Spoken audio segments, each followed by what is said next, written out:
RIP to Michael Madsen, who passed away at 67. You may remember him from such films as Thelma and Louise, The Getaway, Wyatt Earp, Species, Donnie Brasco, Grand Theft Auto 3, Die Another Day, and, of course, Reservoir Dogs and Kill Bill. If you haven't seen Reservoir Dogs, you absolutely have to. You may be familiar with Tarantino's work, like Pulp Fiction and Kill Bill, and that's probably maybe all that you've seen, unless you're a really good cinephile that likes some good shit, besides Django Unchained as well.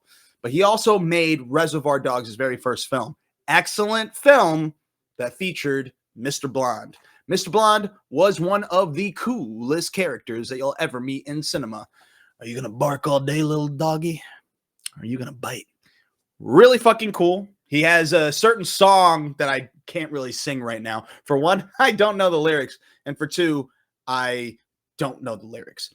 But it involved him, I'm so scared, I'm going to fall off my chair. And he cuts off an ear. Small little spoiler. But super dope scene, and look at how cool he was. He was a cool cat. He should have been more famous and had bigger roles, but I'm going to blame it on his agent. But Tarantino hooked him up with that, and years later, Kill Bill, he plays a small part in Volume 1, but he's in it a lot in Volume 2. I really want to watch Kill Bill right now. Anyways, speaking of this, Reservoir Dogs has Mr. Blonde with first name insert here, last name Vega. In Pulp Fiction, John Travolta's character was named Vincent Vega. Yes, these two were actually brothers. And Quentin Tarantino was going to make a little movie about them. To quote him, the only thing I did know was the premise. I don't think I took it far enough for a story, but I had a premise. It would have taken place in Amsterdam during the time Vincent was in Amsterdam, okay? He was running some club for Marcellus Wallace in Amsterdam. He was probably there for a couple of years. So at some point during his 2-year stay in Amsterdam, running some club, Vic shows up to visit him, and it would have been their weekend, all right? Exactly what happened to them or what trouble they got into, I never took it that far. End quote. That's my Quentin Tarantino. I think I did okay. Anyways, I would have loved to see that movie, and you should go see the originals like Reservoir Dogs. You can check out on Paramount Plus if you want to remember Michael Madsen, or if you're interested, you can watch Pulp Fiction on Tubi or Paramount Plus. But definitely check out Reservoir Dogs on Paramount Plus or the Kill Bills on AMC Plus. Shout out Michael Madsen. Rest in peace. On a lighter side, sequel news. We have Crimson Tide, which might have a sequel in the works, according to Jerry Bruckheimer. If you haven't seen Crimson Tide, it stars Denzel Washington and the late Gene Hackman. On a U.S. nuclear missile sub, a young first officer stages a mutiny to prevent his trigger-happy captain from launching his missiles before confirming his orders to do so. Really great film. It was directed by Tony Scott, and this is what Bruckheimer had to say about the sequel. We have a really good writer-director talking to the Navy right now about what's going on underwater. We have Denzel Washington. If we give him a good script, I think he'll do it. We had, and I did not know this, Quentin Tarantino, Robert Towne, writing on that film. I don't know if I'll ever replicate that type of writing on a film.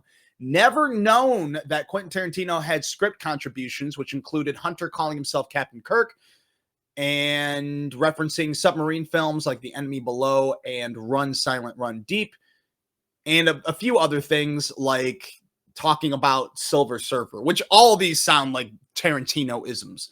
I don't remember Crimson Tide that well, but I remember being a great film, and I also remember never thinking this movie needs a sequel. I think there's some things that you don't need to touch. I feel like Gene Hackman dying made someone say, hey, we should make a sequel to Crimson Tide. I really don't think that that's needed at all, but I would definitely recommend checking out Crimson Tide. You can either rent it or check it out on MGM Plus. Great film. Neil Druckmann, the creator, runner of the Last of Us video game, also works on Last of Us, or should I say worked, past tense, on Last of Us. He's going to be leaving the Season 3 creative team. Now is the right time for me to transition from my complete focus to Naughty Dog and its future projects, including writing and directing our exciting next game, Intergalactic, the Heretic Prophet, along with my responsibilities as studio head and head of creative. Last of Us, you can check out on HBO Max, and the Heretic Project is a new video game by Naughty Dog, which is due in 2027, for now, anyways. And you can check out the trailer online, too. It looks pretty fun. It looks like he's got a good cast of characters. I would be nervous about him leaving the creative team, but we only have one season left until we figure out as well if they're going to make Last of Us 3, which I believe he said he has kind of an idea for, but he isn't fully greenlit that they're going to make a Last of Us Part 3. And by Part 3, I mean the video game. Because remember, Last of Us Season 3 is the second half of Game 2, which means after that, we got to wait for another video game if they're going to make another season. This past season hasn't been as well liked by regular audience members of the first season for specifically the lack of Pedro Pascal's character and the more of getting Bella Ramsey. But I'm telling y'all, it is still excellently made. It's not as good as the first season, just like how the second game wasn't as good as the first season. But they are being very faithful to the games. So that's why I'm bummed that he's leaving. Having said that, we don't really need him as much because season 3 will be focusing more on the redheaded character. I can't remember her name right now. Not Abby. What is her name? I can't remember. Let me know in the comments because I forgot. But it'll be focusing more on a different character that we're not that familiar with. So we can still be close to the game and we can still have some creative flexing. It just sucks that Neil Druckmann isn't going to be there. But you can check out the video game on PlayStation 5 or 4 or 3. No, 4, 5, whatever. Check out the video game. It's super fun, especially if you can't wait until season 3 of the show. But you can catch up on the show right now on HBO Max. According to Craig Robinson, he is quitting comedy.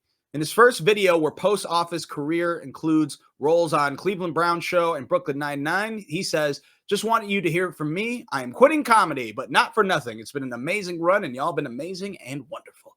But I'm following something bigger. So you know, thank you so much. I love you, and stay tuned." You can check out him on his own show called Killing It, which has that really hilarious girl from the show Love. Excellent actress. I haven't checked out the show yet, but I actually hear good things. But he's also famously Daryl on The Office. Or you can check him out in This Is the End as well. But Killing It in The Office, you can check out on Peacock. I think this could be a joke. The dude's been in comedy forever. And it's a weird announcement to say, I'm quitting comedy. Stay tuned. Why? It sounds to me like when Snoop Dogg said he was quitting the smoke. And then it ended up being for like a fucking grill or like a smokeless grill or something. And everyone was like, he's quitting smoking.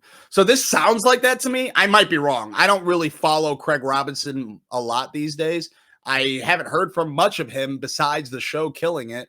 So maybe he's not killing it well enough and he's quitting comedy for something bigger. But it sounds like a business that he wants to do with his friends. But that business could be owning a comedy nightclub. You know, it could be a variety of things. In any case, The Office is on Peacock if you want to see more of Daryl. David Das Markakian, Polka Dot from The Suicide Squad. We've seen him quite a bit. He was on that like Late Night with the Devil movie. He's been doing pretty well with his career lately, even though he's been acting forever. Excellent actor. He lands the role of villain M. Bison in legendary Street Fighter, which I got from Deadline. I don't play Street Fighter, but we are rounding a cast, which includes 50 Cent and Andrew Schultz in it as well. We'll see how it goes. I mean, so I don't want to say I told you so, but I told you that, at least I told you that I didn't think M3gan 2.0 looked very good because it looked way too different from the first one. And it looks like they put a lot of eggs in a certain basket that shouldn't have had a basket. I'm not saying that M3gan 1.0 definitely didn't need a sequel, but I was okay with the sequel. When it comes to a fun horror movie like that, of course they're going to make a sequel where she plays the villain again. But if you saw the trailer, they went a completely different direction, and that really reflected on the box office for M3gan 2.0. It was a complete bomb. I don't like looking up numbers. I already deal with numbers every day at my day job. I don't want to deal with it in my night service. I wouldn't call this a job. I am servicing you with my mouth and words, not with my mouth like that, you weirdo. Anyways, this is what Jason Blum had to say about M3gan 2.0. If you don't know who Jason Blum is, he is the head of Blumhouse Films. They made a bunch of movies. I don't have a list here. But one of them was M3gan, and the other one was M3gan 2.0. He says, we all thought Megan was like Superman. We could do anything to her. We could change genres. Look like they were trying to do that. We could put her in the summer. We can make her look different. We could turn her from a bad guy into a good guy. And we kind of classically overthought how powerful people's engagement was really with her. And on the first Megan, the director had all the time in the world. I don't think we even had a release date until the movie got finished. And on this, again, we've gone over our skis too far. Summer movie, change the genre, set the date. We got too excited by Megan, and she didn't work. No shit. So the point is, I was right. Watch me more. The Popcorn Poppy knows what he's talking about sometimes. You may disagree with some reviews later on, but I was right in assuming that this movie didn't look that good. I was wrong when I think I said on the show that this movie is probably going to make $1 gajillion, and it bombed. So I think a lot of people were thinking what I was thinking. What are they doing with this character is probably their thoughts exactly. So you can check out Megan 2.0 in theaters right now, or you can check out 1 on Stars. Some renewals include Tires, which is going to be renewed for season 3. Whoops. I mean, look at Megan. Look at Megan.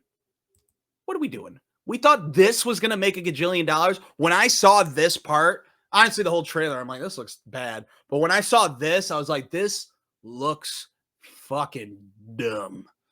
So I don't think we're going to get Megan 3.0. I don't know if there was an end credit scene or something that seems to set up that as such, but I don't think it's going to happen. New shows that are returning for new seasons include Tires, which is renewed for season 3, and The Bear, renewed for season 5. I know I'm rolling my eyes, and I know it seems like I'm very negative about this show, but we'll get more into that later.